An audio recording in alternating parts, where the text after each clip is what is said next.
Hace 20 años, la Secretaría de Gobernación convocó al notariado mexicano a promover entre la población el otorgamiento de testamentos. ¿Ha crecido la cultura para dar certeza jurídica a las familias sobre su patrimonio?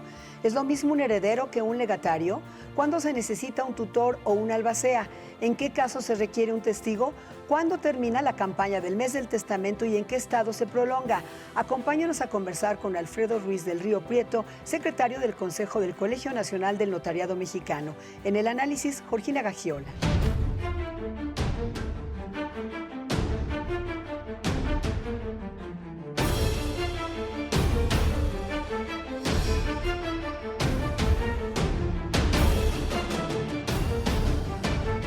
Bienvenido, Alfredo Ruiz del Río Prieto.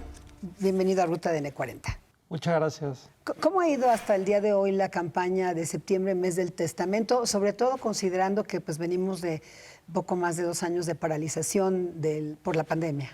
La Secretaría de Gobernación, que concentra todos los testamentos, es clarísimo el índice en donde los meses de septiembre y octubre, con lo que más adelante hablaremos, es cuando generalmente las personas acuden a notarías para otorgar su testamento. ¿Cuál es el dato más reciente de los testamentos que tiene registrados la Secretaría de Gobernación? El dato es, se tienen registros de 4.800.000 testamentos, es decir, estamos hablando que alrededor del poquito menos del 7% de las personas que pueden hacer testamento ya lo han realizado. Parece poco, pero hablando cuando empezó la campaña no llegaba ni al punto 2, punto 3. Entonces es una campaña que ha ido madurando y que estoy convencido que cada vez las personas tienen más convicción para hacer testamento y se han extendido otros programas en adición a la campaña del testamento, digamos, organizadas por los gobiernos estatales. La gente ya sabe que si no hace el testamento se tiene que ir a un juicio sucesorio intestamentario, problemas, gastos. Alfredo, danos un ejemplo de lo que se paga ahorita a nivel nacional en esta campaña contra lo que puede costar un juicio de esta naturaleza. Claro. Digamos, el costo del testamento varía según la entidad federativa. Entonces tenemos casos en donde el testamento va sobre los 800, un poquito más de pesos, hasta los 3.200 pesos. Va variando conforme al arancel que establece cada gobierno sobre lo que se cobra para el otorgamiento de este testamento. Para cualquier persona que nos escucha, pues naturalmente es un gasto. Sin embargo, como bien comentabas, en el caso de que se lleve un juicio, pues estamos hablando que hay unos porcentajes que pudieran variar según el asunto, pues quizá de un 5 hasta casi el 20%. ¿Por qué? Pues porque yo diría, no solo es el desgaste económico, que ya de suyo es muy impactante para las economías familiares, pero lo más problemático es la ruptura familiar, de ese núcleo familiar, los desgastes, y son juicios que duran meses, si no es que años, y que incluso las partes que pelean por una herencia, pues de una enfermedad llegan a fallecer. Es verdaderamente dramático esta situación, y ese es justo el problema, la falta de prevención, justamente de dejar claro las reglas, a quién y cómo se va a transmitir mis bienes al momento que yo falte. ¿Se necesita un testigo en todos los casos para hacer un testamento? Depende nuevamente la entidad federativa. Yo diría hasta hace unos 25 años la regla general es que siempre se necesitaba testigos. Actualmente son 11 entidades federativas las que todavía requieren testigos, 2 o 3 testigos según la entidad federativa. Por ejemplo, en el caso de la Ciudad de México ya no se requiere testigos, a menos que el propio testador o el notario o en situaciones específicas con gente con algún tipo de discapacidad, la ley sí requiere que haya testigos. ¿Cuántas veces puedo hacer un testamento? Hoy lo hice y ya me arrepentí en 2 años. Todas las veces que quiera la persona hacer su testamento, por una sencilla razón. Las circunstancias de la vida van cambiando.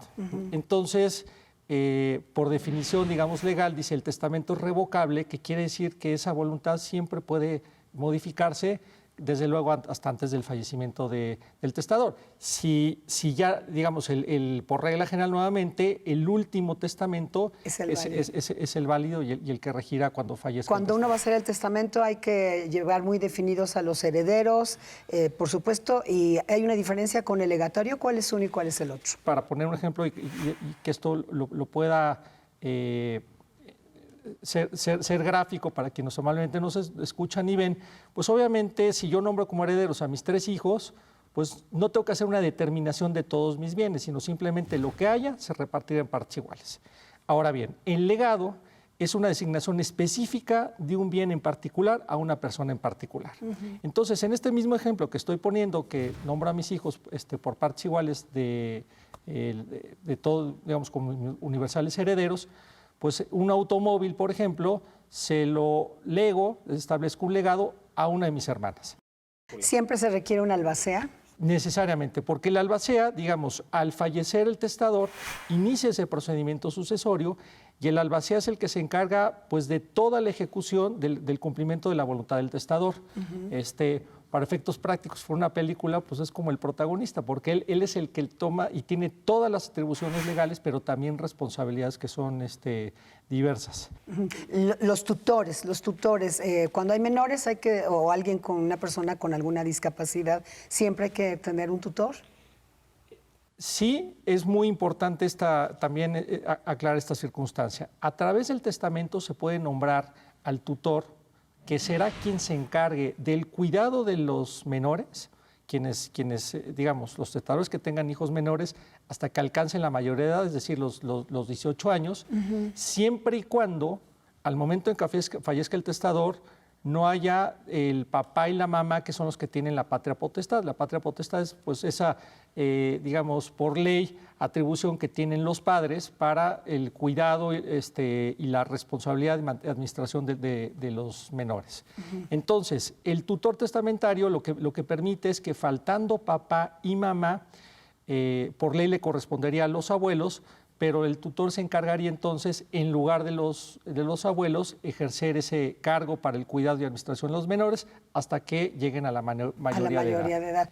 De lo que se trata del testamento es así, que sea un documento sencillo, jurídicamente impecable, de manera tal que el día de mañana no haya, justamente por alguna pretensión adicional, que quede sujeto a algún cuestionamiento. Ya, entonces más se sugiere como una recomendación y decir, no, te dejo todo, nada más te encargo a mi cachorro, a mi pez, a mi perro, a mi gato, etcétera. Pero sí es siempre muy recomendable que sea lo más preciso y lo más fácil para que su ejecución también no haya duda en cuanto a su... La última pregunta, que es muy importante. Se acaba septiembre, pero hay entidades donde se prolonga octubre y a diciembre. Es correcto. Digamos, en cada entidad federativa establece, los colegios de notarios y los gobiernos estatales establecen sus propios convenios, en donde incluso no solo es la reducción del costo para la población en general, sino hay determinados grupos, adultos mayores, personas que trabajan en el sector salud, personas con capacidades, algún tipo de discapacidad, que tienen un costo adicional. Y además lo extienden incluso no solo al mes de octubre, sino hasta diciembre. Por ejemplo, en el caso de la Ciudad de México, desde hace 20 años que inició la campaña, siempre se ha extendido al mes de octubre por la misma demanda de testamentos que no podemos concluir con las solicitudes, y entonces es ya una costumbre aquí en el caso de la Ciudad de México hacerlo, pero también lo hacen la mayoría de las entidades federativas. Es, digamos que ya una campaña que se llama Septiembre, el mes del testamento, pero para quienes nos ven pueden todavía tener tiempo durante octubre, y hay que verificar en qué entidades, pero casi en todas. Exactamente. Y lo importante es contactar en el mes de septiembre al notario, en la página del Colegio Nacional del Notariado Mexicano. Muchas gracias por estar acá. Muchas gracias, Estela, por la invitación. Te lo agradezco mucho. Vamos a un recorrido por las redes sociales para ver qué nos dicen sobre este tema.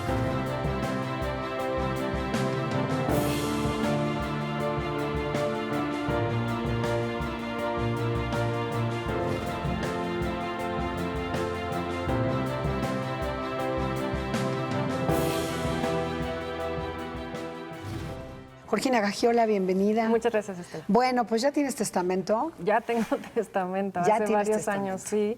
Es importante que a partir de que tengas un inmueble, sí lo asegures con un testamento. No necesariamente tiene que ser una casa, un departamento, tus bienes, ¿no?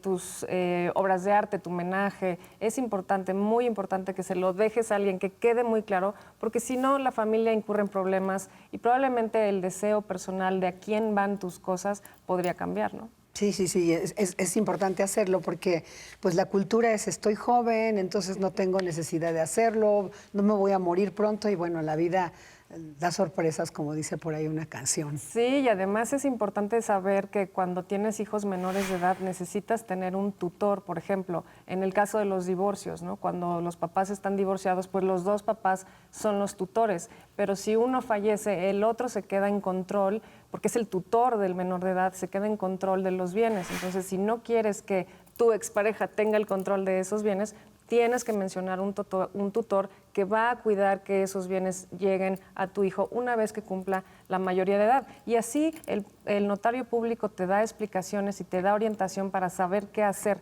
Lo más importante es que tengas un testamento y lo tengas ya. Sí, sobre todo aprovechar ahora septiembre. Que ahora septiembre y octubre, como nos ha dicho el notario, se extiende hasta octubre, así que pues todavía están en posición de hacerlo, que por cierto la Ciudad de México es la que es la más cara, la más barata es Morelos, que ronda los 800 pesos con esta campaña. Sí, es un tema para todos gastar este dinero, pero es tan importante que asegures tus bienes, que alguien en el futuro se va a poder beneficiar de ellos también y que no se lleguen a un juicio o que se los quede a alguien, ya sea el Estado o alguna persona que no era tu voluntad. Sí, al final en el juicio sucesorio el que decide es el juez, quién se va a quedar. No decide quién va a dejar esos bienes, porque no necesariamente es un inmueble, sino, como bien decías, un automóvil sí. o tus propias cosas de valor que tengas ahí.